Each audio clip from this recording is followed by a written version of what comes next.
Hey, CG Fox here. Today let's take a look at Maya modeling fundamentals. Before we start, I am using Maya 2020, but feel free to use any other version of Maya as you like. With that being said, let's start with menu bar. You can access the menu bar by going to the topmost part of the Maya screen, right over here.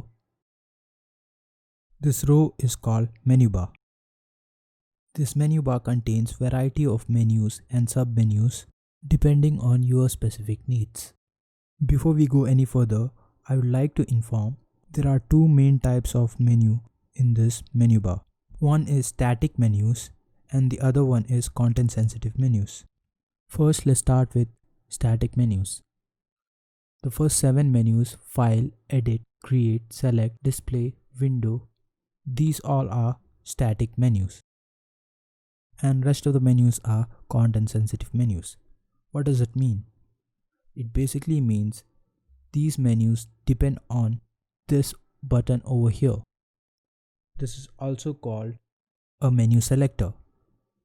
Depending on what you select in the menu selector, the options will change over here. For example, currently we are in modeling. If we change from modeling to rigging, you will see few of the options are changed over here.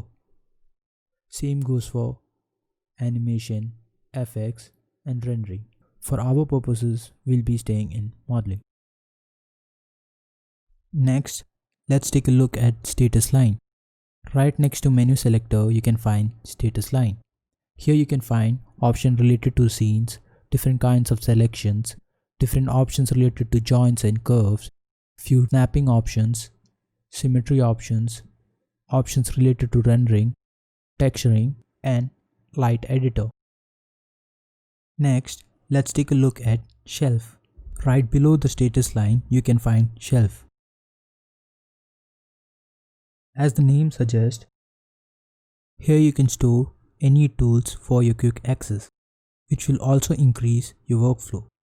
Maya does come with pre-made shelf for your different needs. For example, we have a shelf for curves and surface, poly modeling, sculpting, rigging, animation, rendering, FX, and so on. To create your own custom shelf, you can click on the small gear icon right over here, new shelf, rename it, press enter. Now you have your own custom shelf. For adding different options, you can go to the option you need, press Ctrl Shift and click on the option. If you don't like the options and you want to remove it, you can right click on the options and delete. If you don't like the custom shelf, you can click on the gear icon again and press delete. When you come down from there, you can find time slider, range slider, a box where you can type mail scripts. Right next to that, there's a helpline where you can see the error messages and warnings, and few other animation options. Now let's take a look at viewports. By default, Maya has 4 different views: perspective, top, front and side.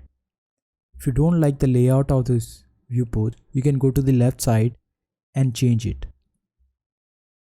You can get even more options by right clicking over there and selecting whichever options you require.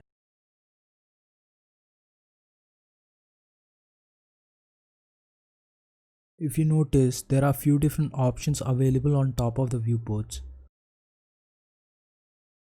which can be used to customize how you see an object in that particular viewport. That's it for this video. In the next video, we'll check out how to navigate and manipulate objects in Maya.